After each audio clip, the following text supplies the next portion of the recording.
Agora vamos ver, dando sequência à análise dos principais estudos observacionais, o estudo de coorte. Coorte é um termo que se refere às antigas legiões dos antigos exércitos romanos que marchavam junto para a guerra.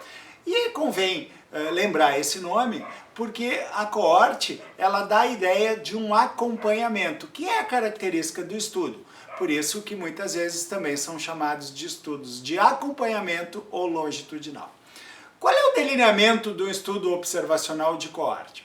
Inicialmente, você faz um estudo basicamente igual ao que falamos na aula anterior do estudo transversal. Se começa uma coorte com um estudo transversal, porque a coorte pressupõe no mínimo duas avaliações dos pacientes.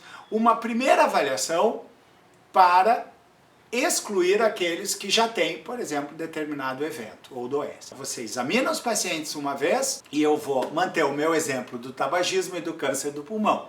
Então, nós vamos avaliar, por exemplo, um grupo de pacientes para ver quais deles têm câncer de pulmão. Os que já tiverem o câncer são excluídos dos estudos de coorte. Você encaminha para tratamento e forma uma população só com as pessoas que não têm o evento que se quer estudar. Define-se um período de acompanhamento, então o tempo de acompanhamento, e esse tempo de acompanhamento é fundamental porque ele dá a característica do estudo de coorte longitudinal, é o acompanhamento. Então você vai, durante um determinado período, acompanhar essas pessoas que inicialmente não tinham o evento para observar se ele vai ou não ocorrer naquele período. Ou seja, os estudos de coorte são prospectivos. E ao finalizar o período de acompanhamento, você vai então poder calcular uma medida chamada de incidência. Cuidado para não confundir e não utilizar como sinônimos. Prevalência e incidência são medidas diferentes. Prevalência nasce dos estudos de observacionais transversais, como nós vimos, estudos de uma medida pontual, de momento.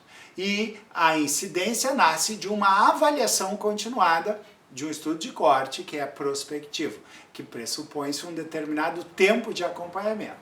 E a incidência é calculada como o numerador, os novos casos, então você já eliminou aqueles que tinham o evento que você quer avaliar, acompanha e observa a ocorrência de novos casos e divide pela população que inicialmente não tinha o evento. E assim você tem a incidência, que como a prevalência é uma proporção, portanto também varia de 0 a 100%. Ou seja, se no final do período de acompanhamento nenhum dos pacientes desenvolve determinado evento, a incidência é 0. E se todos desenvolvem o evento, a incidência é 100%.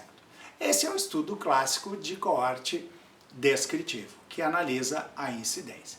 Mas também, como os transversais, nós temos as coortes analíticas, onde nós então iniciamos o estudo da mesma forma, só que agora nós separamos os pacientes que iremos acompanhar em expostos e não expostos. E ao separá-los, definimos novamente o tempo de acompanhamento para observar nos grupos separadamente a incidência do evento. Então, incidência nos expostos e incidência nos não expostos. E para esse, então, delineamento, nós, tendo duas incidências, vamos fazer também a medida de risco que se chama risco relativo, onde você vai dividir a incidência nos expostos pela incidência dos não expostos, que nós vamos definir depois como interpretar e analisar esses resultados na aula de medidas de risco.